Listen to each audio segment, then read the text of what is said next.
we gotten into a conversation the other day just about people's questions about, and it seems to come up when the weather gets warm, like, how do I speed up my metabolism?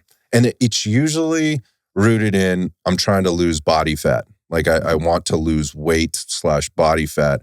How do I speed this metabolism up? And we kind of went down this little conversation / rabbit hole the other day about the rabbit hole that people kind of take themselves down before they recognize they're very lost and they don't really understand the very basics of it. So, what are the key tips to, speeding up your metabolism, keeping it where you'd like it to be, which is helping you stay vibrant, healthy, active, and as lean as you possibly can so you can look great naked in the mirror?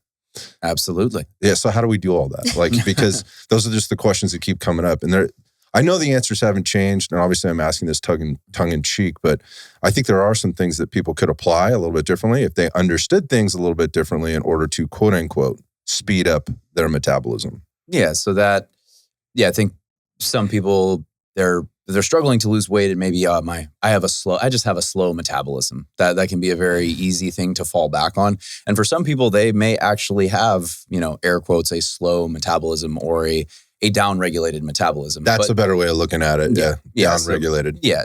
Down-regulated, in layman's terms, maybe faster or slower. It's relative. Yeah.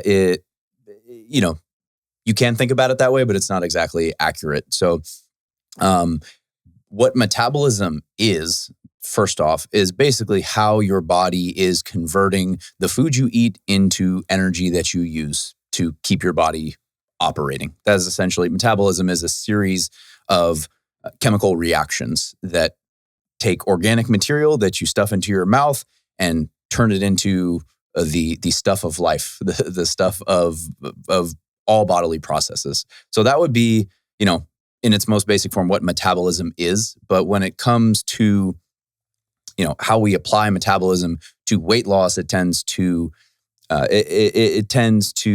be attached to the caloric burn, caloric expenditure. Yep. That's kind of what when we talk about, I need to speed up my metabolism, we're usually talking about, how do I burn more calories faster? How do I do that? Yeah, I think it goes one step further. It's like, and of the calories I'm burning, how do I make sure almost all of them are fat? How do I burn the most fat calories? How do I speed the fat calorie burn? Because burning fat calories means I lose fat, correct? No. Right. Not exactly. So a little fat burning zone chart on the step mill that's out front there in the gym, like that's not accurate. It's color coded.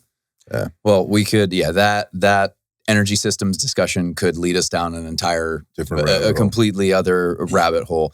But I think to start this discussion, or to kind of get the ball rolling and help create a framework that we can reference, it starts with your basal metabolic rate, understanding what basal metabolic rate, also known as resting metabolic rate, what that is, what that refers to, and also understanding what your total daily energy expenditure is, or your caloric expenditure each day. Yeah. So there's going to be people listening to this go, yeah, I've heard this before. And, we've been talking about metabolism for a long time. I've heard BMR, I've heard RMR. What are those things? You just kind of, you talked about basal metabolic and resting metabolic rate. Some people will argue, and I think we're splitting hairs when we're talking about the two at the end of the day for the purposes of this conversation. Basal metabolic rate being the absolute bare minimum level of energy it would take to keep you basically alive in a coma, right? With almost zero brain activity or activity during the day, versus resting metabolic rate, which is you're not in a coma. So you're just resting. You're just right. You're sitting there laying in your bed, on a couch, watching TV. Maybe you get up to take a piss, you come back and you spend the rest of the day in bed. You don't eat anything.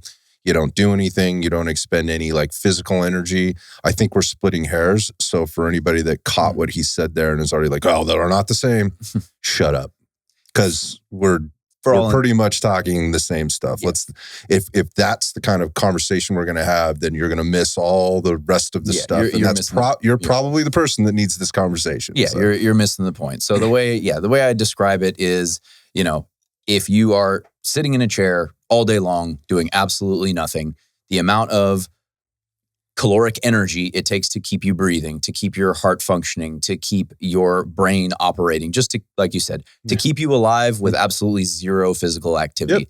That is resting metabolic rate, aka BMR. So for just to put some numbers on it. Like a typical female that I work with, their BMR may be somewhere in the range of 1,300 calories. Okay, stop right there. So if that's her BMR and that's what she needs to basically just operate from a survival perspective, and and that number was 1,300? 1,300 is fairly typical, between 1,200 and 1,400 for women. Yeah, we gotta take note of that because, oftentimes when we have people track their calories, particularly females, like how many calories you're eating.